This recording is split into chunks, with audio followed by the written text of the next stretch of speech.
Sending you another video of me reading a story that's relevant to the main lesson work that we're doing today, or yesterday even. This is about Erik the Red. It's about the Viking Age and about his predecessors. What Erik the Red did, or I'm sorry, what the Vikings did.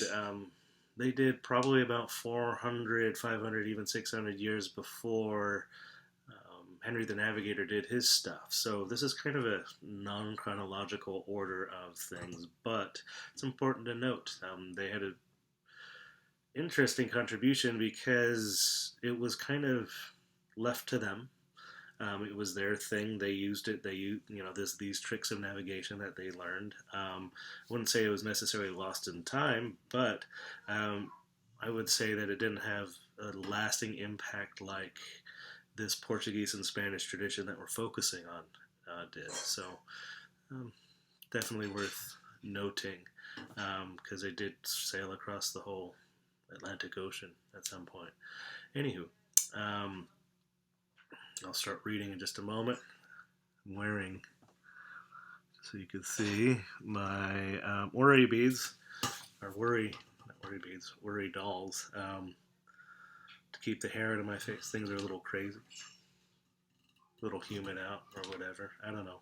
My hair's going nuts so today. I didn't want to tie it down. Hope everything's going well for you guys. And sit back and listen if you'd like. This is taken from the same book I was reading before. Age of Discovery. Charles Kovacs. There's a lot of backstory on this because it does focus on kind of Charlemagne, the beginning of the Viking Age, and this kind of stuff. But there's background. The Viking stuff really comes towards the end here. Charlemagne, who, by the way, died in the year 800. Charlemagne had built up a great empire. The Empire of the Germanic Peoples, an empire that was a successor to the Roman Empire. But it was also a Christian empire. It was called the Holy Roman Empire of German nations. Holy meant that it had the blessings of the church. Roman meant that it was a renewal of the ancient Roman Empire, which is arguable. And of German nations meant, of course, that it was an empire of Franks, Saxons, Lombards, of Germanic people, of peoples who spoke a language which was, one could say, the grandfather of modern German. But after Charlemagne's death, again, that was the year 800, which, doing the math, compared to Henry the Navigator. Henry the Navigator died in 1460, so that's 660 years, quite a while. But after Charlemagne's death, his two sons divided the Holy Roman Empire. One son took the kingdom of the Franks, and in time this became France, a land with its own language, the French language. Shocking. The other part was still called Holy Roman Empire, for it included not only Germany, but also Italy and Rome. The river Rhine was the borderline between these two lands. West of the Rhine, France. East of the Rhine, the Holy Roman Empire of German nations, which was really Germany. Yeah. From now on, the two nations existed, France and Germany. But Charlemagne's sons were not like their father. If Charlemagne gave a command, it would not have occurred to anyone to argue or to disobey. You had the feeling this man was born to rule and to command. His sons were not like this. And the knights and noblemen did as they pleased, which meant that they were forever fighting each other and robbing each other. So, it was not surprising that with all this strife and bloodshed in the lands, the schooling of the children came to an end, as well as many other good things Charlemagne had introduced. One could say Charlemagne had tried to plant the tender little flower of civilization, but the little flower withered and died in the cold blasts that came when the great emperor of the Franks had died. But worse than the unruly, troublesome knights was the coming of a new savage enemy. This new enemy did not come from the south like the Muslims, but from the north, from Scandinavia. The Germanic tribes of Scandinavia had remained pagan, that is, they still worshipped Odin and Thor and so on. And as once Germanic tribes had come from the forests of Germany to attack the Roman Empire, so the Germanic tribes from further north, from Scandinavia, came to rob, plunder, attack, and destroy. This time, the Scandinavian warriors did not come by land, but they came by sea. These men from the north, the Northmen or Norsemen as they were called, or Vikings as they called themselves, were the most daring, the most skillful sailors, the world had known.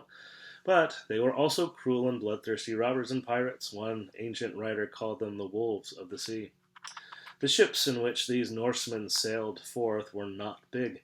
They could not hold more than 30 men. If you were to see one, it'd be like our classroom from corner to corner. So not very big. There was a good reason for using small vessels. A big ship can only be navigated on the high seas, but a smaller ship can sail on a river and get so far inland. So a raiding party of Norsemen came in 200 or 300 small boats and not in 20 big ones. The prow and stern of a Viking ship stood high above the water, and the prow was carved to look like the head of a dragon. The waist of the dragon's ship was low, so that the oars could easily reach the water, and all men on board had to be strong and skilled oarsmen to row her when there was no wind for her sails. She carried square sails in bright colors, red or blue. On the bulwarks, which are the kind of walls of the ship on the side, the men hung their shining shields in a row. The Norsemen regarded a peaceful death as shameful. They were proud and boasted of the gashes and wounds they had received in battle. A man with the most painful wounds would laugh and joke to show how little he was bothered by the pain. But to hurt other people, to inflict wounds, was also a joke for these Norsemen, and so they were merciless and cruel to enemies and victims who fell into their hands. And they came in their dragon ships from the north. They sailed along the coasts of Scotland, England, France, and Spain, even into the Mediterranean. They came upon the villages and towns and cities. On the coast, they robbed and plundered and killed. They burnt down houses and churches, and being pagans, they massacred every monk and priest they could find. They simply didn't care who they were, basically. Not only did they attack places on the coast, they sailed upriver on the Thames in England, on the Seine in France, and carried death and destruction deep inland. Sometimes they carried their ships on their backs from one river to another, so that no place anywhere near water was safe from them. And they came regularly. Every year from spring, when the ice of the rivers melted, to autumn, the fleets of the dragon ships appeared here and there, spreading terror and leaving behind them a trail of death and destruction. In those days of the Norsemen, people in Britain, Ireland, France lived in a state of continuous terror. There are no protections. No one could foresee when they would come or when they would turn up or where they would turn up. Every day, in their churches, the poor, terrified people prayed one prayer: "From the fury of the Norsemen deliver us, O Lord." In those days, in the whole of Europe, life became harder. People became poorer and more ignorant than they had ever been before. The Dark Ages became very dark indeed. Being utterly fearless sailors, they sailed their dragon ships where no man had dared sail before. One of these dragon ships, sailing far north of Scotland, was caught in a storm. For days it was driven through the heaving waters. At last, the Norsemen saw land. They made for it and went ashore. They found there was not a single human on that island, but it was large and there was good grass for herds. When the sea was calm again, these Norsemen sailed away. They sailed south, and after many adventures came back to Norway and told her the tale of this beautiful empty island. Another Viking, Floki, heard the tale. He had killed the son of a king, and to avoid the king's revenge, Floki decided to leave Norway with his family and with his men and to settle on that island. And so they sailed. Some ships carried fighting men. Others carried women and children. Other ships carried household goods. And there were also ships with cattle and sheep, with sacks of corn, so they could make a new start when they came to the island. But how could they find this island? There were no maps in those days. They had no compass. All they knew was that the other Vikings had been caught by a storm from a day sailing north of the Faroe Islands. So they made for the Faroe Islands and sailed for a day north. What now? They thought of what they should do. Floki, the leader of the fleet, had brought with him 3 ravens. Now the raven is not a seabird; it is a bird that likes to be well inland. And if a raven is taken far out to sea and then set free, it knows by the wonderful wisdom that God has given wild animals um, where the nearest land will fly um, to it by the shortest way. It will make for it in a straight line, as the crow flies, we still say today. And so Floki, with his little fleet, surrounded by a trackless sea and nothing to guide them, released the 3 ravens. Um, 2 birds came back, but the third one flew off, and the Norsemen saw it getting smaller and smaller until it disappeared.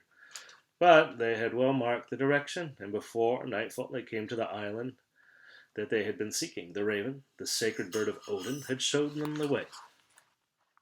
They named this island Iceland. It is still called so today. Soon other Vikings followed Floki and also settled in Iceland. And the Iceland Vikings were the wildest, the most lawless of the Norsemen. But there was one of them, Erik the Red, who was so wild, rough, and troublesome that even this reckless lot would not put up with him. They banished him for 3 years. Undaunted, Erik the Red sailed away, but he did not sail back to Norway. He sailed west to where no man had sailed before. The people of Iceland thought they had seen the last of him, but 3 years later, he came back with his boat and his men, and they boasted of a beautiful land of green meadows they had found. They called it Greenland, and soon 25 ships with men, families, cattle sailed with Erik the Red to this new land, Greenland, and settled there. A few years later, the son of Erik the Red, Leif, wondered what lands might be farther west. Whoop. He sailed out with a few men on a dragon boat in the direction of the setting sun. After days, they came to a rocky shore where they found a river and sailed upstream. But there was plenty of deer and wild boar, and on the banks of the river they found sweet berries, from which they made a pleasant tasting wine. And Leif Erikson called his land Vinland. And they brought news of their discovery back to Greenland, and for many years Vikings sailed forward and back between Greenland and Vinland. But at one time a group of Vikings was attacked and killed by the natives of Vinland. After this, the Vikings stopped sailing there. It was much easier to rob and plunder in Europe. Kind of dealing with bullies, I guess, huh? Later on, they also left Greenland because the climate changed and it became too cold. Only Iceland remained Viking, but the Icelandic Vikings wrote stories of Eric's and Leif's journey in the book. Time passed, the books gathered dust on the shelves, no one read them, and Vinland was forgotten. Only in modern times did scholars study these old books again, and found that Vinland was nothing else but America. Without a compass, these Vikings had been the first to discover America. So there you have it, guys. The story of Floki, of Erik the Red, of Leif Erikson, and all that kind of stuff. Just a little supplement to the work that we're doing. You can use it for your composition or your pictures or whatever, whatever works for you. I hope everything is going well, guys. It's Friday. It's the first full week of you all and me without having a place to go in the day, but still having all this stuff to do, and I'm sure a ton of worry in our mind, in our heads. And anyways, I hope you're coping okay. I hope you're able to get some fresh air when it is available. I hope you're able to do all the things that you kind of want to do,